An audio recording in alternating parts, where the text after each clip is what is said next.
on part du quotidien. François Ruffin, ça doit vous parler, ce genre de proposition? Oui, il faudrait voir ce que ça donne en vrai, quoi. Mais... Bah oui, Non, mais c'est extraordinaire. C'est formidable. Quelqu'un qui veut changer le monde, on fait une proposition concrète. Oui, bon, pourquoi pas. C'est un peu conservateur. Là, surtout, François Ruffin, c'est une proposition qu'on pourrait entendre dans la bouche de quelqu'un de la France Insoumise. Depuis plusieurs années, consulter les Français, même une constituante, c'est quand même toujours dans la bouche des gens je suis d'accord sur le fond. Chose que vous défendez. Non, je suis d'accord sur le fond. Maintenant, je pense qu'il ne faut pas faire comme si on n'avait pas une classe qui était au pouvoir et qui menait une politique pour sa classe. Aujourd'hui, c'est ce qui se passe. Je vois, par exemple, c'était intéressant, le fait que l'un des modes d'action des Gilets jaunes, ça soit la gratuité des péages. Ça me paraît tout à fait symptomatique. On a là une classe qui a livré les péages au privé, qui fait que tous les ans, il y a 4,5 milliards d'euros de dividendes qui partent aux sociétés Vinci et compagnie. 4,5 milliards d'euros, c'est ce qui nous suffirait à rendre gratuits tous les transports publics en commun du pays. Donc voilà, je veux dire, il faut voir que, moi, c'est comment on arrive, non pas seulement à la base en sondant 100 personnes et tout ça, mais il faut bousculer le haut.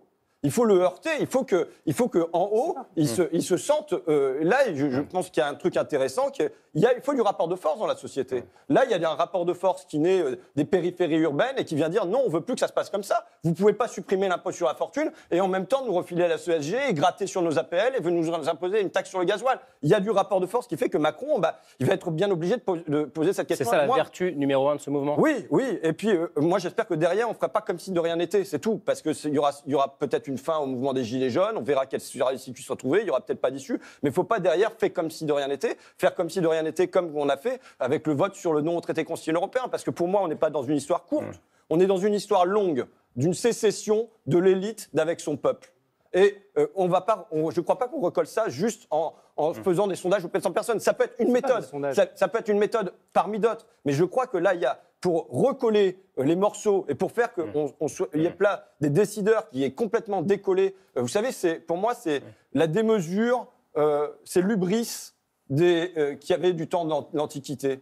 Cette caste, on le voit, elle peut toucher des millions et des milliards, chercher tout à se caïmaniser, panamiser, défiscaliser, optimiser dans tous les sens, sans honte. Je veux dire, ça, c'est quelque chose qui est rattrapé par la justice japonaise aujourd'hui, en ce qui concerne Carlos Ghosn, si jamais c'est avéré. Pour un cas, je veux dire que là, on a affaire à un contrat social. C'est pas, on parle de petits coups de canif au contrat social. C'est pas ça. Là, le sentiment des gens, c'est que le contrat social, il a été déchiré, qu'il est mis en lambeaux, qu'on s'est assis dessus, qu'on le piétine. Donc, je pense, voilà. Et donc, il faut qu'il y ait.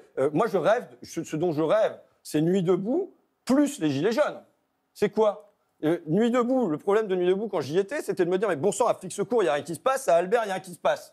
Et maintenant, j'ai les Gilets jaunes, je me dis bon, ça bouge à Albert, ça bouge à Flic-Secours, mais quand est-ce que ça va bouger à Paris? Quand est-ce que ça va bouger à Lyon? Quand est-ce que ça va bouger à Marseille? Enfin, à Marseille, ça bouge un peu. Mais à Bordeaux, vous voyez? Quand est-ce qu'on réconcilie